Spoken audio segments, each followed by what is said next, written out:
Bonjour, vous êtes là pour les news hardware les plus chaudes de votre région? Vous êtes au bon endroit. Bon, on va aller faire un petit tour du côté de l'actu. Il y a pas mal de trucs à voir. Juste après la petite sponsor, allons-y, c'est parti. Vous avez acheté ou monté un nouveau PC, vous avez besoin d'une clé Windows ou de la dernière version d'Office, alors n'hésitez pas à profiter des offres de chez Godil24. Avec par exemple 50% de réduction sur les clés Windows avec le code de la chaîne VCG50. Et si vous cherchez la dernière version d'Office ou un bundle Windows plus Office, vous pouvez avoir 62% de réduction grâce au code VCG62. Et sur le site, vous trouverez en bas de la page de l'offre les instructions pour passer commande avec toutes les étapes et comment utiliser leur moyen de paiement par PayPal. Et une fois le paiement validé, en quelques minutes, vous recevrez là où les clés que vous avez commandées par email ainsi que les instructions pour les utiliser, donc pensez bien à vérifier dans votre répertoire spam au cas où le mail s'y trouverait. Et si vous rencontrez un problème quelconque, n'hésitez pas à contacter l'assistance 24 heures sur 24, 7 jours sur 7 qui vous accompagnera en cas de problème. Tous les liens seront dans la description de la vidéo et comme d'habitude, merci à vous si vous achetez une clé car ça permet d'aider la chaîne tout en ayant pour vous quelque chose en retour. Et également merci bien sûr à Godil24 pour sponsoriser cette vidéo. Alors pour commencer, on va faire un petit topo sur ce qui s'est passé au mois de novembre avec le Black Friday et tout ça. Bon, dans l'ensemble, c'est un petit peu comme ce qui s'est passé l'année dernière, à savoir que les meilleurs deals en réalité sont arrivés plus ou moins avant le Black Friday lui-même. Et en réalité, le Black Friday maintenant, ça devient un petit peu le mois du Black Friday. En gros, tout le long du mois de novembre, faut guetter les bons deals. Et c'est vrai que là, particulièrement chez PC Component Test, on avait eu quand même pas mal de trucs assez intéressants. Par contre, c'est vrai que le jour du Black Friday lui-même, vendredi, il y avait quasiment plus rien. Même les grandes enseignes françaises, je dirais, avaient dégainé la veille. Le vendredi, il n'y avait rien. Et le Cyber Monday, c'était absolument catastrophique, il n'y avait quasiment rien du tout. Donc bon. Quand on me demandait au début du mois, est-ce qu'il faut attendre le Black Friday et tout ça, la seule chose que je peux vous répondre, c'est je peux pas prédire l'avenir déjà. Et c'est vraiment ce qui s'est passé. En réalité, si un bon deal qui passe pendant le mois de novembre, vaut mieux le prendre, plutôt que d'espérer économiser 10-20 balles de plus 2-3 semaines plus tard, puisque comme on l'a vu ici, il n'y a rien eu de terrible le jour même. Après, il y a quand même eu pas mal de trucs intéressants tout au long du mois. C'est vrai qu'il y a eu des belles promos la semaine dernière chez Cdiscount, par exemple, sur le 13600 KF à 250 €. À ce tarif-là, c'est quand même un très très bon deal.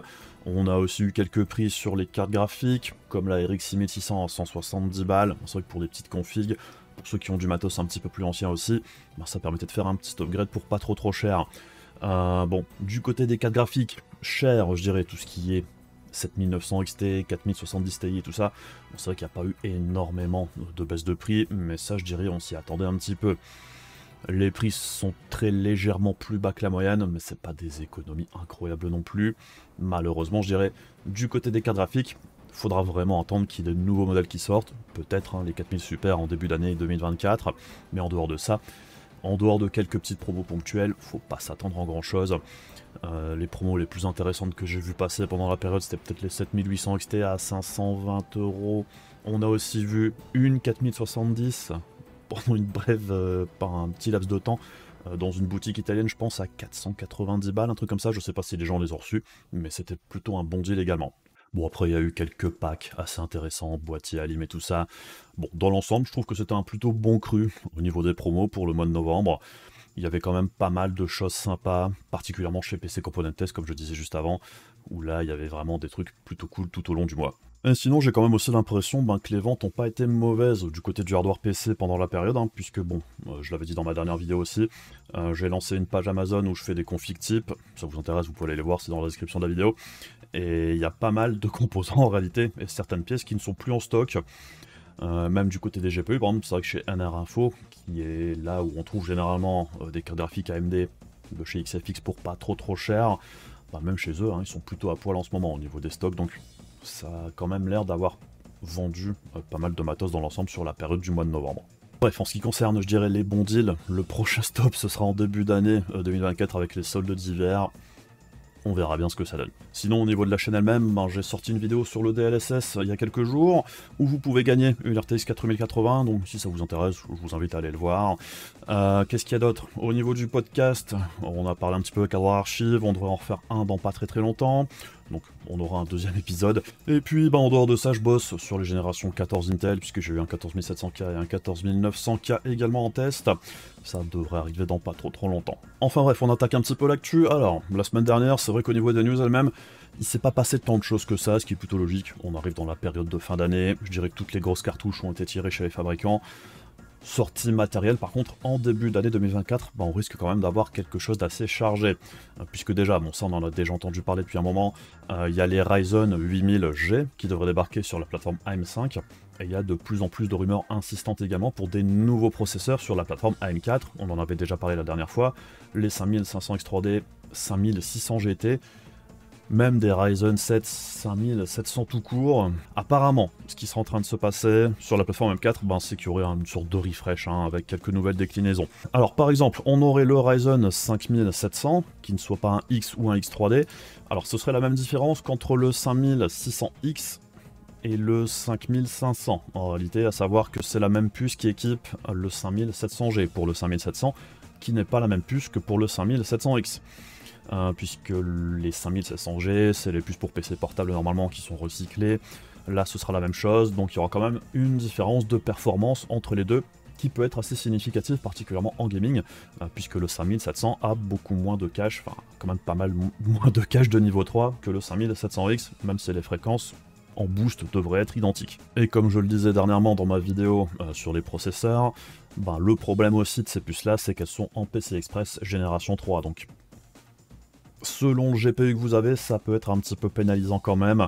Donc personnellement, c'est pas des processeurs que j'apprécie particulièrement, surtout comme on a vu dernièrement, le 5700X a quand même pas mal baissé de tarif. Le 5600X 3D, lui, bon, pour l'instant, c'est toujours une exclusivité pour les États-Unis chez Micro Center. Est-ce que ça finira par arriver jusque chez nous? J'en sais rien. Puisque comme on le voit juste en dessous, le 5500X 3D, c'est la même puce, légèrement moins rapide. Donc pourquoi est-ce qu'on aurait le 5500X 3D chez nous, mais pas le 5600X 3D? Je sais pas trop. Le 5700X 3D, on en avait aussi entendu parler. Bon, c'est grosso modo un 5800X 3D avec des fréquences moins élevées. Il y a quand même pas mal de rumeurs insistantes, apparemment maintenant, comme quoi tout ça, ça devrait débarquer à partir de fin janvier, donc on verra bien. On devrait aussi avoir des 5600 GT, des 5500 GT, et tout ça en fait, ce serait plus ou moins des refresh des 5600G et 5700G actuels. Au niveau des fréquences et tout ça, pour l'instant on sait pas trop ce que ça donne, mais c'est la même puce, donc pas de grande révolution à attendre ici. Peut-être un meilleur tarif officiel, tout en relançant une nouvelle gamme, enfin c'est un petit peu la mode en ce moment de faire des refresh. Donc on verra bien, mais ça veut quand même dire que du côté de la M4, on devrait avoir pas mal de nouveaux processeurs qui devraient débarquer. Après, est-ce qu'ils arriveront tous chez nous? On sait pas trop. Et les autres processeurs du côté de chez AMD qui devraient débarquer début 2024, c'est évidemment les 8000G dont on avait parlé la dernière fois. Au niveau des specs, ça semble se préciser un petit peu plus. Personnellement, je dirais que le seul que je trouve intéressant du point de vue APU à tester, je dirais, c'est le 8700G. Tant qu'on n'a pas un petit peu plus d'infos sur le 8600G au niveau du nombre de compute units de la partie graphique. Puisque bon, les 8500G et 8300G, 4 compute units, c'est vraiment pas énorme au niveau de la puissance graphique, ça devrait pas être terrible. Le 8700G par contre, je suis plutôt curieux de voir ce que ça donnera au niveau des performances en 1080p par exemple. Donc on verra bien, mais je suis quand même assez curieux de tester ça. Et maintenant en face du côté de chez Intel, bon, là aussi on le sait, sans grande surprise, on devrait avoir la suite de la gamme génération 14 qui devrait débarquer début d'année 2024. C'est exactement la même chose que ce qui s'était passé avec la génération 13. On avait eu la sortie des versions K en premier, on a le reste de la gamme ensuite, la gamme 65 watts. Bon, apparemment certains de ces processeurs se baladent déjà en Chine, puisqu'il y a déjà des gens qui ont pu acheter des 14400, des 14100. Bon alors après au niveau des puces elles-mêmes, il n'y a pas grand chose à attendre, c'est exactement la même chose que la génération précédente avec des fréquences plus élevées. Donc bon, c'est pas un gros gap par rapport par exemple au 13100, par rapport au 14100. Par contre c'est vrai que par rapport à la génération 12, ça commence à creuser un petit peu. 400 MHz de plus au total, par exemple entre le 12100 et le 14100, ça commence à faire une différence un petit peu plus marquée, donc bref. On verra bien, mais bon, il n'y a pas de... Enfin, il n'y a rien de vraiment très excitant en ce qui concerne ces processeurs-là chez Intel, puisqu'on sait déjà plus ou moins à quoi s'attendre. Et on passe maintenant du côté des GPU, avec les GPU Intel, comme vous pouvez le voir aux États-Unis, apparemment les prix sont plutôt pas mal, hein, puisqu'on peut trouver de la 770 16 Go à 250 €, ce qui est plutôt pas mal pour une carte avec 16 Go de RAM. Par contre, c'est vrai que chez nous, au niveau des tarifs de la 770, c'est pas du tout la même chose, puisque je suis allé voir juste avant, ça tombe plus aux alentours des 350 voire 400 €. Bon, est-ce que les prix vont diminuer au niveau des cartes Intel chez nous? J'en sais rien, mais c'est vrai qu'actuellement, c'est pas intéressant du tout en ce qui concerne la plupart des GPU Intel, donc on verra bien si ça évolue, mais c'est quand même assez étrange, je trouve, hein, que les tarifs soient si différents entre les A750 à 180 balles, comme on le voit ici aux États-Unis, mais chez nous, on est aux alentours des 250 balles. Enfin, pour moi, ça n'a pas vraiment de sens. Toujours du côté GPU, mais maintenant avec AMD. Alors, on avait déjà parlé de ça la fois dernière. Il y a ces histoires de ban à l'exportation de certaines cartes graphiques dédiées à l'intelligence artificielle, enfin, tout du moins qui sont utilisées comme telles en Chine. Et il y a aussi des cartes graphiques gamers qui sont concernées. La 4090 par exemple.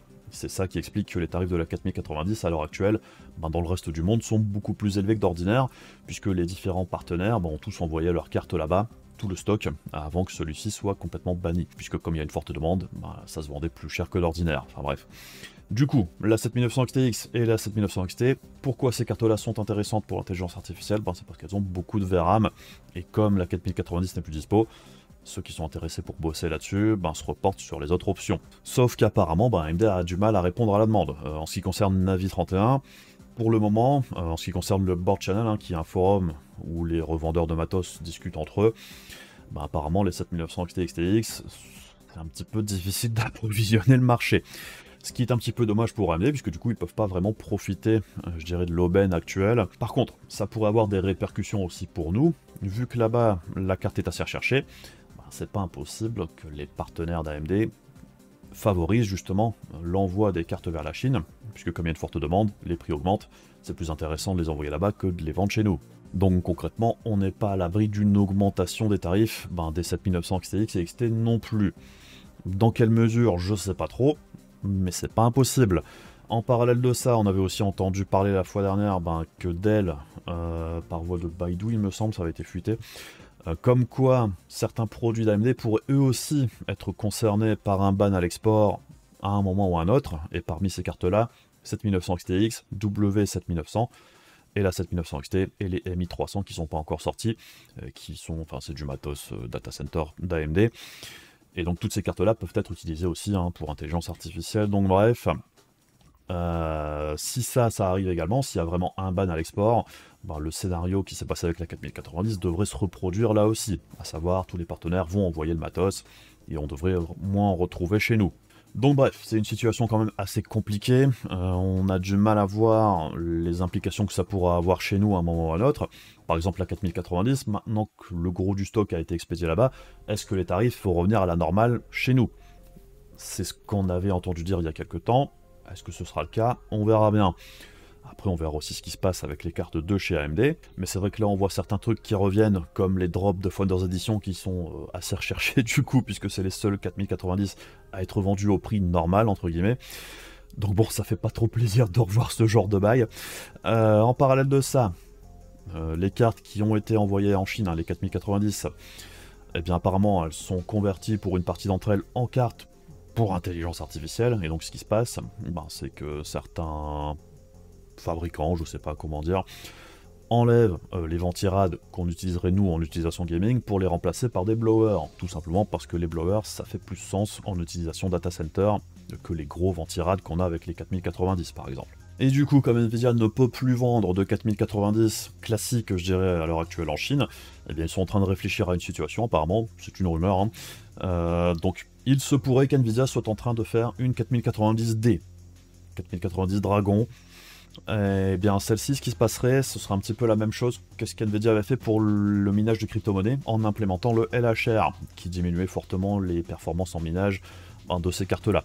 Donc Nvidia pourrait faire ici la même chose, brider la carte d'une manière ou d'une autre pour qu'elle ne soit plus intéressante pour les utilisations intelligence artificielle, mais qu'elle continue d'être performante en gaming, pour continuer de vendre la 4090 en Chine. Alors après, on pourrait se dire, le LHR, ça avait été craqué, c'est pas impossible que cette restriction-là soit craquée aussi à un moment ou à un autre, ce qui finirait par être juste une manière de contourner le ban à l'export actuel. Donc bref, c'est vrai que la situation actuelle en ce qui concerne la Chine, l'intelligence artificielle et les cartes graphiques, c'est quand même un joyeux bordel. Je sais pas trop ce qui va se passer, on verra bien, mais j'espère vraiment qu'on ne connaîtra pas les mêmes travers qu'on avait eu avec le minage de crypto. J'ai pas l'impression que ce sera le cas, ou tout du moins ça devrait pas concerner tout le marché comme c'était le cas avec le minage. Mais en tout cas pour l'instant sur les cartes haut de gamme et très haut de gamme, ça pourrait avoir un impact à plus ou moins moyen long terme, on verra bien. Et à l'inverse, on a aussi vu passer la semaine dernière certaines cartes qui étaient utilisées pour le minage de crypto-monnaies, comme les RTX 3080 20 Go et des RX 580 16 Go. Alors les RX 580 on les avait déjà vus il me semble, mais c'est vrai que les 3080 20 Go, alors c'était des cartes qu'on aurait vraiment bien aimé avoir en tant que joueur à l'époque, mais qui sont jamais sorties probablement à cause du minage de crypto-monnaie. Eh bien il y a certains modèles en 20 Go qui ont existé en Chine pour le minage de crypto. Alors je pense pas que c'était des modèles officiels, mais plus un bricolage fait en Chine, comme certaines 3070 16 Go qui sont apparues. Donc bon, je suis allé voir les tarifs sur AliExpress, c'est pas intéressant du tout pour la 3080 20 Go, donc c'est un petit peu dommage, sinon j'aurais peut-être essayé d'en choper une.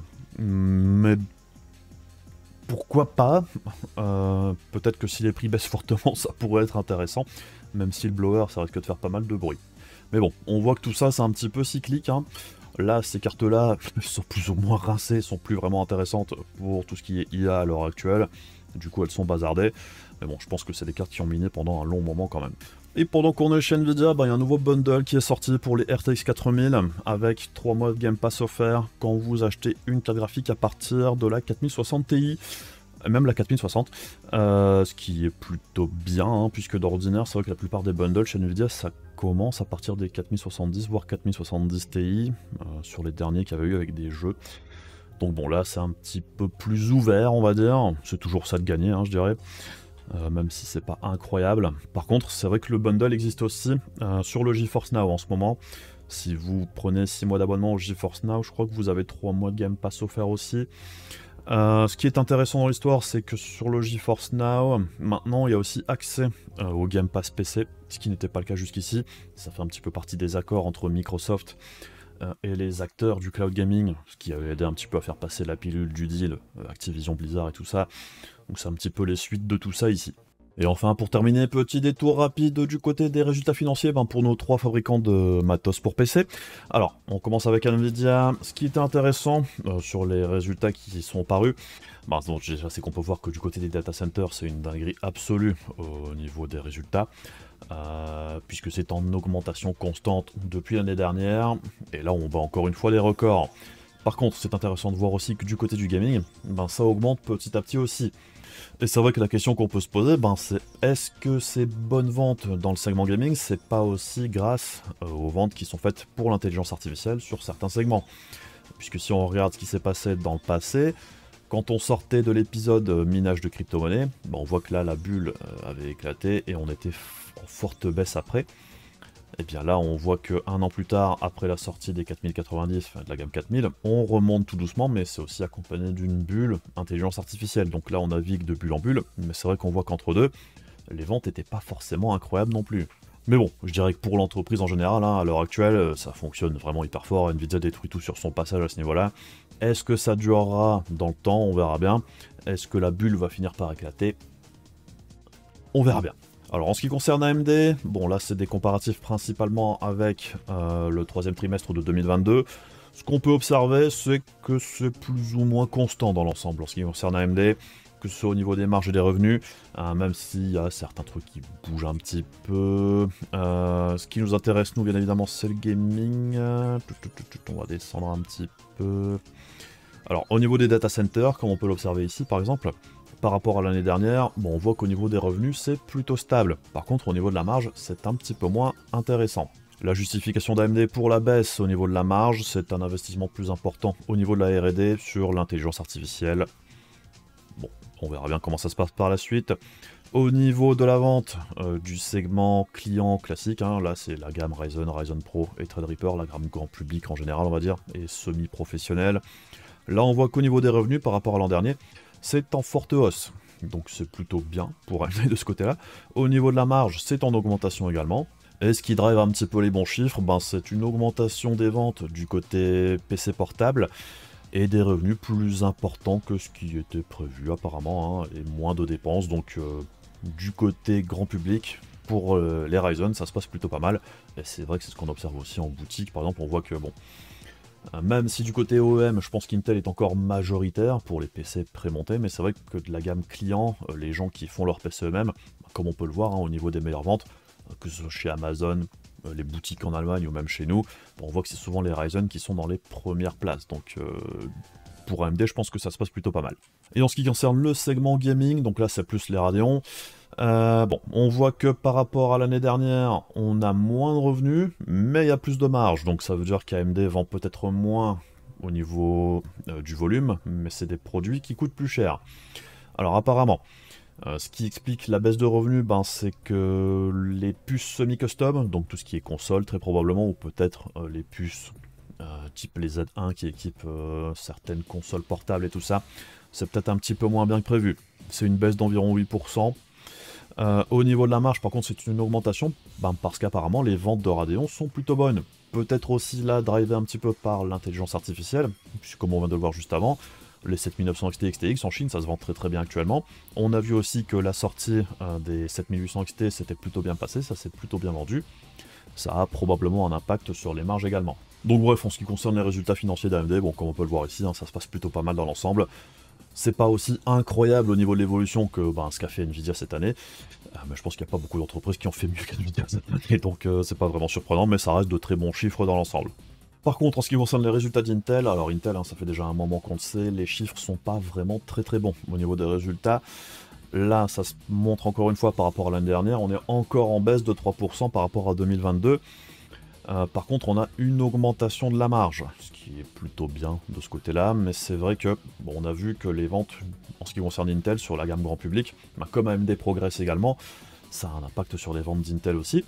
Donc au niveau des revenus, c'est un petit peu moins bon que prévu, et au niveau de la marge, apparemment, bah, Intel a fait des économies sur l'entreprise elle-même, hein, apparemment sur leurs dépenses. Alors c'est peut-être aussi parce qu'ils ont viré du monde dernièrement, malheureusement, et une meilleure gestion de l'inventaire. Donc c'est vrai qu'on a vu que dernièrement Intel avait fait quelques efforts pour écouler les stocks de génération 12, je pense, avec même une offre de remboursement qu'on avait eu en France, ce qui se voit quand même rarement, hein, de la part d'Intel. Donc bon, c'est pas trop mal en ce qui concerne le segment grand public, mais c'est vrai que ben, c'est encore un segment où Intel est quand même pas mal majoritaire avec les OEM, là où AMD est un petit peu plus populaire, je dirais au niveau du segment desktop pour ceux qui montent leur PC eux-mêmes. Au niveau des data centers, par contre, alors c'est un petit peu la catastrophe, puisque les revenus en baisse de 10%. Alors, une augmentation de la marge, mais c'est vrai que la fois dernière, c'était un petit peu catastrophique, donc que ça augmente, c'est bien, mais ça reste quand même très faible, hein, dans l'ensemble.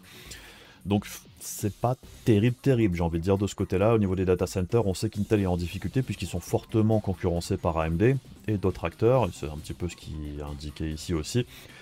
Au niveau de la compétition, Intel est quand même un petit peu mieux en difficulté. On a aussi d'autres parties du groupe où les revenus sont quand même en forte baisse, la partie réseau et tout ça, c'est un petit peu la catastrophe, hein. 32% de moins par rapport à l'année dernière, et une marge en baisse de 91%, de ce côté-là, c'est un petit peu la catastrophe. Un petit peu plus encourageant, c'est le côté fonderie, puisqu'Intel est en train d'ouvrir un petit peu cette activité-là à d'autres acteurs. Là, on voit que par rapport à l'année dernière, c'est en forte augmentation. Après, j'ai envie de dire, ils partent plus ou moins de zéro, donc c'est pas vraiment hyper surprenant non plus. Au niveau de la marge, pas encore incroyable non plus, donc bon, c'est en progrès. Et Mobileye, je sais plus ce que c'est exactement. Bon, apparemment, ça se passe pas trop mal de ce côté-là. Donc bref, dans l'ensemble, Intel, bon, il y a des trucs un petit peu plus positifs que d'autres. C'est un petit peu dommage qu'on n'ait pas plus d'informations en ce qui concerne la partie graphique, même si on se doute que ça doit pas être terrible du tout. Bon, Intel est en train d'évoluer, est en train de se restructurer aussi. On espère que ça ira mieux pour eux par la suite, puisque là, c'est vrai que ça fait un moment qu'ils traversent un petit peu une période compliquée. Enfin bref, bah voilà, on a fait un petit peu le tour pour aujourd'hui. Comme d'habitude, si la vidéo vous a intéressé, les trucs pénibles de YouTube, il y a également la page Ko-fi si vous voulez me soutenir directement, ça m'aide énormément. Et puis, bah, on se retrouve très bientôt pour d'autres vidéos. Je vous fais des bisous, je vous dis à la prochaine, salut!